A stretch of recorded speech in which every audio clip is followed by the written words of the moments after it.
The first scare this afternoon. He joins us now from Prairie du Rocher with the latest. John, what's going on right now? Well, Karen, I'm right on top of the bluff above Prairie du Rocher. At 8:30 tonight, 2 sirens sounded. I went down to the main headquarters because there have been some false alarms, as you saw earlier today. I asked somebody what was going on. They said the water was 2 feet from the top of the 54-foot levee that they've been building tonight. The wind is starting to pick up, and it's dark, and they don't want anybody around if that water starts going out over the top of that levee. Even the National Guard is pulling out tonight. They're just below me down this hill a little bit, and things are really tense here right now. The water has not gone into Prairie du Rocher yet, but they're afraid if it did go over, there would be no way that they could save people in this darkness. So for right now, we're just waiting to see what happens. Hopefully that plan will continue to work as it is, but things are really tense right now. Reporting live from Prairie du Rocher, I'm John Pertzborn via Skylink 5. Let's go back to you. And John, as you mentioned, the water is still 2 feet from the top of the levee at this point? 2 feet. Initially, the levee was 52 feet high. They've added 2 feet onto that since this afternoon, and now the water is just 2 feet from the top of that 54-foot levee. So it is close. And John, earlier there were reports of sand boils around the bottom of the levee as well? There were not sand boils. There was a levee near here, and the water was bubbling up underneath one of those, but that was nothing to worry about. At first, they thought that was something to worry about, but that was controlled, and there was no problem with that. But this is something to worry about tonight with that water continuing to rise. It is going out into the Mississippi River as planned, but it's also rising faster than they planned, so they want everybody out. Any problem at this point with the evacuation? No problem whatsoever. When people saw the National Guard leaving, they left as well, even some of the folks down at Lisa's bar. Okay. Sure, it's We'll time, check back with you later, to go. John. A valiant effort there that appears to be failing at this hour. We will, of course, have more on this at 10. Late this afternoon, the barge appeared to come loose from its moorings again, but the fire department and the Coast Guard quickly secured the boat without injuries or further damage. Jeff, as a matter of fact, I just got off the phone with the folks in Prairie du Rocher, the officials there who've been trying to keep their town dry, and what they tell me here is that the news is not good. They tell me that the water is rising 6 inches an hour. Apparently, it's coming in a lot faster from the north, from Valmeyer, than it's going out of the man-made breach. And they've only got a foot of levee left now between them and the town. So unless they can make that breach a lot wider, the town is going to flood out. So right now what they're doing is they had been sandbagging, but they called that off when it became too dark because of fear that the water could break the levee. But right now, again, the water is about a foot away from topping the levee, and it's rising at 6 inches an hour. So if they don't expand that levee, the town will be flooded. We'll, of course, be following this, and I'll be on the phone with them again, and we'll bring you more information as it becomes available. In the newsroom, I'm Victor Ojeda. Thank you, Victor. Voters in the city tonight are deciding the fate. The situation just seems to get worse and worse. Their plan of a self-made levee doesn't seem to be working. Apparently, the problem is coming from the north. The water from the Valmeyer break apparently is coming in much faster than they expected, and it's not going out the breach. So what they're going to try and do is expand the man-made break, and hopefully get that water from the north to go back out the Mississippi Channel. They're running out of time, though. They've only got a foot left on that levee, and it's rising at 6 inches an hour, so if it doesn't work, their town will be flooded. In the newsroom, I'm Victor Ojeda. Thanks, Victor, and that's your news for tonight. Thanks for joining us. We will see you tomorrow at 9 o'clock. Good night. 5 at 10. It may well be the last big battle of the flood of 1993, the Mississippi River versus Prairie du Rocher. Tonight it appears this battle may be ending like all the others, with the river victorious and townspeople running for their lives. Good evening, everyone. I'm Rick Edlund. And I'm Karen Foss with expanded Floodwatch 93 coverage. Our top story tonight, the Corps of Engineers' bold experiment with a levee in Prairie du Rocher may have failed. Now, that levee was broken intentionally, but the floodwaters seem to be coming too fast to save the town from devastation. News Channel 5's John Pertzborn has been covering the story all day. He joins us now in Prairie du Rocher via Skylink 5. John? 2 sirens sounded, and those were the sirens to evacuate the town. We've had some false calls so far this evening, so I went to the main headquarters. I looked in the window and I saw some people pulling out phones. At that point, a National Guardsman came up to me and he said, "John, you better get out of here. The water is awfully close to the top." They built that levee on the north side of Prairie du Rocher up to 54 feet this evening. It was at 52. They brought it up to 54 feet, and then the winds started picking up, and what they were afraid of was that some of the water would start coming over to the top. And with me right now is Dean Clare. Dean, you were on top of that levee when the sirens sounded. Basically, what was going on up there? Well, I think there's a lot of hardworking people that live in the area here, and everybody's trying to do their best to participate by fortifying the levee. When we were up on the levee, when the Army Corps engineer told to evacuate the area, I think it was due to the fact that it was getting dark and the wind was picking up, and they're having problems with the waves coming up against the levee. So it was probably for the best interest of everybody, for the safety of all the people, to evacuate the area. Now you can still see that water is rushing out, going to the west toward the Mississippi. It is working, but at the same time the water continues to rise up against that levee. If you're a betting man, do you think it's going to hold tonight? I would say this evening you probably have a good chance that it would hold, but the problem is that it's going to saturate the levee the longer the water level is up that high. So that would be a serious concern. So we're looking for tomorrow for a little direction from the Army Corps engineers, whether they want us to increase the height of the levee beyond 54 or fortify the base so that the base is more stable. That is, if it holds tonight. Thanks, Dean. Right. And my colleague Ken Jones is here. Ken just took a little trip down the road. Ken, what did you find out? Yeah, about a quarter of a mile down the road here, we ran into some National Guardsmen and some highway patrol officers who wouldn't let us get past the town limits. Now, basically, at this point, like John said, everyone is out of town. Few diehards are still in town. The police want them out as soon as possible. Big powwow going on right now at City Hall. City officials trying to find out what to do at this point. They are fearful that the levee probably will break. They don't know when, as you heard the gentleman say just a minute ago. The problem is also there's so much land and area that will be flooded. They really have no idea how to tackle this problem. Earlier, they had a news conference to talk it over, and this is what they had to say. If we're not successful in stopping the river here, if it tops this levee, the town of Prairie du Rocher has 602 residents. We have a small town of Modoc in there, and it'll just come on through and take about 20,000 acres before it reaches the Kaskaskia River. And we're hopes, I mean, I said yesterday, I didn't know. Once we looked at the map, said it might get the Chester. There's no danger of it getting the Chester.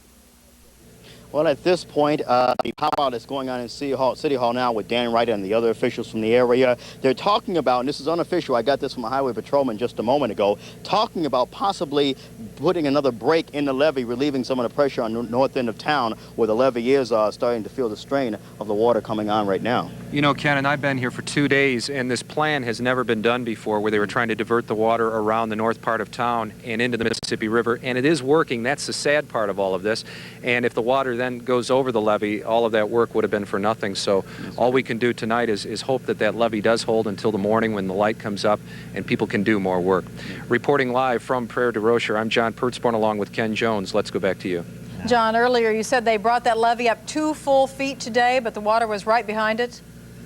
Yeah, they brought it up. It was at 52 feet. They brought it up to 54 feet, and now that water is just 2 feet below, or at least it was at 8:30, 2 feet below the top, and the wind is picking up a little bit, and the water is starting to blow over the top of it, and that's why they had to evacuate the area with people here at nighttime. If something did happen, there's no way they could save people in all of this darkness. So that's the big concern this evening. Great safety concern there. All right, John and Thanks, Ken, thank John. you both. Well, as John mentioned a moment ago, the alarms Prairie du Rocher residents heard tonight came after an earlier false alarm. Sandbagging efforts came to a quick halt when water started to seep through a levee. The volunteers ran from the scene fearing the worst, but the worst didn't happen, at least not then, and the sandbaggers returned to their positions to try to finish fighting the water there.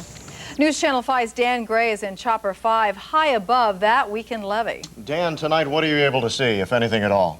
Well, Rick and Karen, we're at about 3,000 feet altitude over the town of about 600 people, Prairie du Rocher. Most of those 600 people out now. You're seeing pretty much what we see, a string of street lights, very little activity on the roads. It looks as if most of the electricity is out in most of the homes here in Prairie du Rocher. Once in a while we see a vehicle here and there, and you might be able to see in and out of the shot a helicopter flying below us. That is a police helicopter. About 602 people live in Prairie du Rocher. Most of them have moved out. Joining us now to talk about the situation in Prairie du Rocher as well as along the Mississippi is Gary Diehouse of the Army Corps of Engineers. Mr. Diehouse, thank you for joining us this afternoon. The Corps reportedly did not approve or sanction this latest levee break in Prairie du Rocher this morning that was done, I believe, with dynamite. Why not? Well, we had a number of reservations about that. We basically felt that the risk certainly outweighed the advantages. First thing, the problem was we've been doing that at night, so it's difficult to see and assess what's going on. Secondly, we're concerned about both the vibration set off by a blast as well as the shock wave. There'd be chances of sandbag walls being knocked over from the blast. There was also a chance that vibrations causing possible liquefaction of saturated levees and a slump of those levees. And certainly there are other considerations about what would be the effects on nearby towns. We've had reports that St. Genevieve, the city of St. Genevieve, reported broken windows from the blast during the night. Well, aren't you in control of the situation there? Couldn't you have forbidden that from taking place? No, the levee district has to operate and maintain that levee. It has to be their decision first to even cut the levee, which they agreed to do. And then when they felt that the cut wasn't working fast enough, they decided to go ahead and try to blast out some additional holes. The Corps recommended against that, but that again is their decision whether to do that or not. But you recommended the plan to cut the levee originally. Right. We felt that was the only situation we had where the community of Prairie du Rocher and the area behind the Prairie du Rocher levee potentially could be saved, and it looks like there's a good chance that will happen now.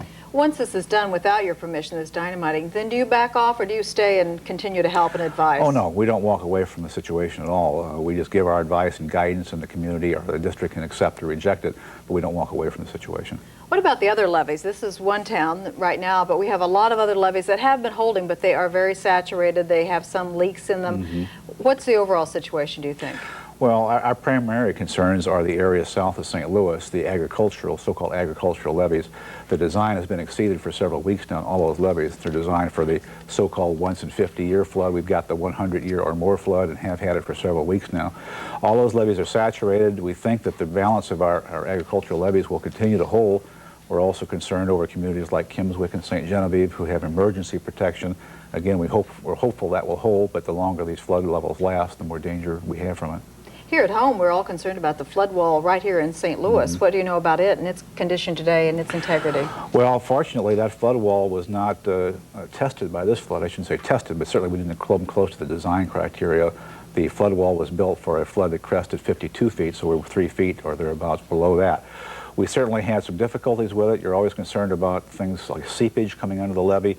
And which we have experienced. We know we're going to have that, and you're on guard 24 hours a day, both the City of St. Louis, the Metropolitan Sewer District, the Corps of Engineers, and others, to react to those seepage problems and handle them as they arise. And certainly so far we've successfully been able to do that.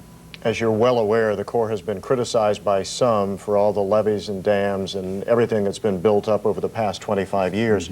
I know you disagree with that criticism, but based on what we have seen over the past several weeks, should our policy be changed somehow because of this great flood of '93 and the way we try and control and manage the rivers? Well, policies can always be changed, and that's something that's going to be addressed certainly in the coming months. There's been talk of that even within the Corps of Engineers as to what other things can we do to prevent a reoccurrence of these damages. The Corps has always evaluated so-called non-structural methods like relocations and zonings and things like that. Those also have to be cost justified, just like levees or flood walls have to be. Those situations have been addressed and utilized in the past, and certainly they will be again. Over the coming months, there's going to be quite a number of certainly private agencies, public agencies, governments, all involved in reassessing the flood control philosophy and determine what things could be done differently. In my opinion, the flood control system, the federal system, has worked quite well. And for any damages you see out there now, and there's lots of damages, the damages would have been 4 and 5 times more without the levees and the reservoirs upstream. Just to reiterate, before we leave you, Prairie du Rocher, the levee there appears to be looking pretty solid at the moment. Is that correct? Yes, the situation appears to be becoming somewhat stabilized. The reports I had was that the water level on the inside of the Fort Chartres levee, where the break is, has actually dropped a couple of inches in the last few hours, indicating that it appears to be stable. I'd like to also mention, too, I've seen some things on the media about the Corps has deliberately flooded out people in that Fort Chartres levee to save the folks of Prairie du Rocher. I guess I want to say that that's not true at all. That area behind the levee break was going to be flooded whether we caused this break or not. What wound up happening was the flooding occurred a few hours faster, but the flooding would even be worse without that levee in that area behind the Fort Chartres district. Yeah, the decision was made to try and save the town, obviously. Prairie du Rocher, yes. All right. Thank Mr. you, Mr. Dyehouse, thank you very much for joining My us pleasure. today. Thank you. Prairie du Rocher. Evan? Jules and Larry, folks in this area celebrating a small victory of sorts tonight, at least for now. And as you mentioned, this town was expected to be underwater, as so many up and down the river are at this point. But tonight, everything here is dry. It is quiet. The sandbags lie here, but the sandbaggers have gone home. They've done a good job. Officials say the crest has passed, and some officials and sandbaggers say they think they have beaten the odds by beating the river. Dina Ogle and Lori Murette sit down to dinner after a long, hard day of sandbagging. The pair from Jones, Oklahoma, are among hundreds who helped fortify this levee, who tonight, despite sore muscles, are feeling great and knowing they probably helped beat the river. We're tired and beat. Those bags are heavy, but I think we did some good. Feels great. It feels great. We met a lot of nice people, a lot of people from other states also like us that were here to help, and everybody just kind of stuck together. Hundreds of volunteers spent the entire day sandbagging. That after officials took a gamble by blowing holes in a portion of the levee to the north, hoping it would divert the rushing floodwater and help ease the pressure on the levee. Tonight, the gamble is paying off. There was really no other choice. We needed to get more water out of here to at least gain an upper hand on what was going on, and it just seemed like it was the last resort, the only thing that could have been done to get enough holes opened up in that levee to even have a chance. The work continues as tons of rock tonight is being placed behind the sandbag levee as extra protection. Officials here are confident they've braved the worst and saved Prairie du Rocher. I think I'm more confident today than I've been for several days. Now, some sandbaggers have been told to possibly be ready to return tomorrow in case there's any kind of seepage. But in the meantime, National Guards men and women will be patrolling the levees, making sure everything is fine. As you mentioned, at this point, they think the water has stopped rising and, in fact, may be receding tonight.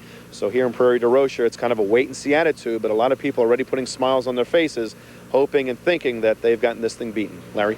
Okay, but again, the river could fluctuate some more. Thank you. In the levee, allowing water to flow in to meet with the advancing water from the north. And then hopefully when the water comes down from the Columbia area all the way through that's moving down this way, that we can equalize both sides with the water they let in and then have the water flow out back into the Mississippi. The wait begins. It's hard. I'm an old man. I hate to see it happen. Then yesterday morning at 6:30, the plan went into effect below us. A wedge was cut into the Mississippi River 300 feet long and 5.5 feet deep, and the water from the Mississippi River started rushing in. Within hours, this dry field filled up with more than 15 feet of floodwater. The plan was working. Then at 5 in the evening, a scare. Someone thought there was a breach in the levee. Sir, could you come over here for a minute? He said, we got to get out of here, folks. I think we're going to load up and move out. The water looks as though it might be heading our way. So reporting live from Prairie du Rocher, I'm John Pertzborn. Let's go back to you. It was a false alarm. People were nervous, and the water continued to rise. At 8:30 in the evening, the water was within 2 feet of topping the 54-foot-high levee. The wind was also picking up, so another evacuation was ordered. And finally, at midnight, it was decided the only way to buy time was to blow another hole in the Mississippi levee to relieve pressure. We've blown out a section in the levee. It was basically 50 feet wide by 5 foot deep. Daybreak this morning, another day, another chance. Prairie du Rocher was founded in 1722. It's been here a long time, and no one is ready to give it up. I'm John Pertzborn, News Channel 5. And joining me this morning to talk about recovering from the flood are Gary Dyehouse, Chief of Hydrology for the Army Corps of Engineers, James Rivera from the Small Business Administration, Catherine Sirks from FEMA, the Federal Emergency Management Agency, and News Channel 5's Vince Shamel, who joins us from time to time on this program. Thank you all very much for joining me this morning. First of all, Gary, whose decision was it to blast the levee, and was that a first? Well, the decision was made by the levee district commissioners. They own and operate the levee. The Corps of Engineers advises them on procedures that might work, and we suggested that we first try to break the levee with mechanical means. That's bulldozers and a crane. When the progress was not judged to be made fast enough, the levee district wanted to go ahead and use blasting material. We advised against that because we felt that potentially many more dangers created by a blast than it would be by continuing with the mechanical procedures. But the levee district opted to do that, and that's their decision. Dangers to other towns or just to Prairie du Rocher and that levee? Well, there were several problems. One, the blast would be done in the middle of the night, so it's hard to see what's going on. And if someone got injured, something happened, you wouldn't be able to necessarily find them quickly. Secondly, you've got a problem from the blast itself. You can set off a shock wave as well as vibrations through the ground. The shock wave could blow out windows in Prairie du Rocher, even damage houses in Prairie du Rocher. More important to us, though, was the possibility of shock waves vibrating the levee enough that it would just cause a quick condition to occur, a condition we call liquefaction, and the levee could just simply dissolve or collapse. We were worried about the Prairie du Rocher levee collapsing because of that. In your opinion, in retrospect, do you think it was the right thing to do? Well, thankfully it didn't cause any problems. There wasn't very much gain by blasting it. The two blasts that were set off, one removed a length of levee of about 50 feet long, and the other one about 10 feet long. So in terms of a blast occurring and the river rushing in, that didn't accomplish anything. What we actually did was go in and just excavate that area with the mechanical equipment then. So you had to follow it up with the mechanical excavation anyway? The blast itself didn't have the desired effect, that is creating additional capacity for the water to come in from the river. We had to follow that up with mechanical means to enlarge that area. Now we're seeing the switch from the flood to the flood cleanup and the issues that FEMA and the SBA are going to have to deal with. Catherine, can you kind of give us an overview of what FEMA's role is going to be in the aftermath of the flood? Well, in the response phase, FEMA's role is to coordinate the 27 agencies that respond to a disaster situation. That role continues now as we move into the recovery. Our